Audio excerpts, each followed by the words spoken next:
តោះឥឡូវយើងមកនិយាយពីព័ត៌មានលម្អិតសម្រាប់SEPសូមបញ្ជាក់មួយបើសិនជាចង់ដាក់ពាក្យអាចចូលទៅ page ក្រសួងអប់រំយុវជននិងកីឡាបានហើយបើថាចូល page ហើយរកអត់ឃើញចូលទៅក្នុង profile ខ្ញុំក៏បានដែរខ្ញុំមាន link នៅក្នុង bio ហើយចុច clear link ហ្នឹងទៅហើយចូល Facebook ខ្ញុំទៅខ្ញុំបាន share អញ្ចឹងអ្នកនរ scroll បន្តិចទៅឃើញហើយខាងនៅតែរត់ឃើញទៀតនេះខ្ញុំដាក់ឲ្យមើលនៅហ្នឹងហ្មងនេះខ្ញុំដាក់នៅលើ screen ហ្នឹងឲ្យមើល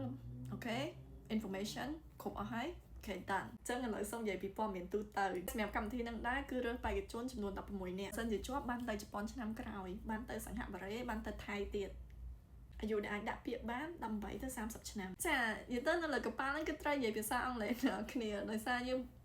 មកពីប្រទេសផ្សេងគ្នាចំណុច3ទៀតអ្នកគ្នាអាចអាននៅលើ poster ហ្នឹងបានតោះចូលព័ត៌មានត្រួសសម្រាប់ program អញ្ចឹងកម្មវិធីហ្នឹងគេមាន program 3ធំមានកម្មវិធី3ធំPDT is really big វារៀងសំខាន់ទី2 during program ក៏សំខាន់ PPA also សំខាន់ទាំងអស់ PDT ជាពេលដែលអ្នកគ្នា work hard ដើម្បីរៀបចំខ្លួនចូលរួមកម្មវិធីតមកម្លងនៃកម្មវិធីគឺពេលអ្នកគ្នាអនុវត្តអីដែលអ្នកគ្នាបានរៀនពី PDT ហើយ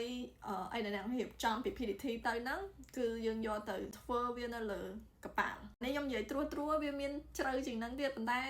សុំប៉ុណ្ណឹង PPA គឺជាសមិទ្ធផលដែលអ្នកគ្នាបានភាសាគ្នាហើយយកមកធ្វើបន្ទាប់ពីអ្នកគ្នាមកដល់ខ្មែរវិញអញ្ចឹងអាហ្នឹងគឺជា main things គឺជាអីដែលសំខាន់នៅក្នុងកម្មវិធីសូមប៉ុណ្ណឹងបើសិនជាមានសំណួរអីអាច comment បានចា bye bye អរគុណ